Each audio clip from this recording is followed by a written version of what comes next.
तर आज आम्ही चाललो आहे दादरच्या चैत्यभूमीला आणि त्या अगोदर सगळ्यांना मानाचा जय भीम आणि तुम्ही पण मला कमेंटमध्ये जय भीम म्हणून टाईप करा. आणि त्यानंतर आम्ही इकडे सगळेजण निघालो होतो आणि आम्ही तिकडे का चाललो होतो माहिती आहे का?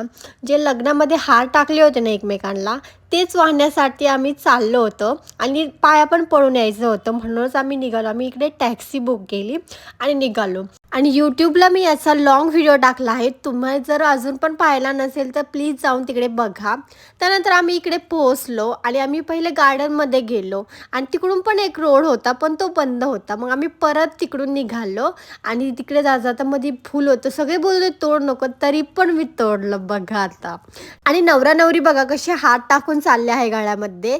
आणि त्यानंतर आम्ही तिथे गेलो आणि बाहेर गेल्यानंतर फुलं घेतले आणि हार पण घेतले. आणि आतमध्ये तर एवढे व्हिडिओ अलाउड नाही आहे, म्हणून आम्ही एवढे जास्त व्हिडिओज नाही काढले. आणि आतमध्ये गेलो तर डॉक्टर बाबासाहेब आंबेडकरांची सही एवढी भारी दिसत होती ना, खरं सांगते. तुम्हाला पण दाखवते ती सिग्नेचर कसली भारी आहे. त्यानंतर आतमध्ये दर्शन वगैरे घेतलं आणि आम्ही निघालो बाहेर. आणि बाहेर पण थोडेफार व्हिडिओज फोटोज वगैरे काढले.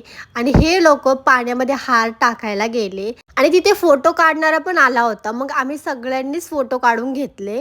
आम्ही दोघांनी पण काढले, माझ्या जावेसोबत पण काढला, आम्ही फॅमिली फोटो पण काढला. आणि मी त्यांना हे सांगत होते, तिथं त्या ब्रिजवर ॲड चालू आहेत ना, एक दिवस असं येईल त्या ठिकाणी आपले फोटो लागतील.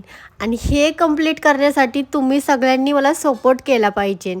कोण कोण मला सपोर्ट करते मला जरा कमेंटमध्ये सांगा. माझा नवरा बघा कसा रागवतोय माझ्यावर. बघा काय नुसतं माझ्यासोबत भांडत असतं. तुम्ही बोलता तुझा नवरा एवढा चांगला आहे. आता तुम्ही तुमच्या जोडाने ऐकलं ना, मला परत बोलू नका तुम्ही प्लीज. बघ नाही सांग तूच.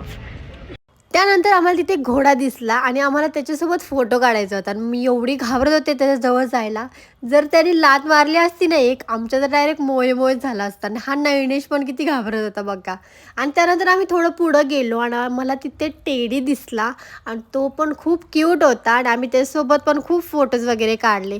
आणि त्यानंतर आम्ही कैरी खात होतो सगळेजण आणि आम्ही कैरी घेतली आणि परत त्या टेडीजवळ गेलो. आणि हा नयनेश तर त्यालाच कैरी चारत होता बघा. आणि तो कसा लाजचा बोलत, नाही मी नाही खाऊ शकत कैरी. त्यानंतर आम्ही कॅब बुक केली आणि निघालो घरी जाण्यासाठी. आणि असा होता माझा आजचा दिवस. भेटूया नेक्स्ट ब्लॉगमध्ये. तोपर्यंत बाय बाय.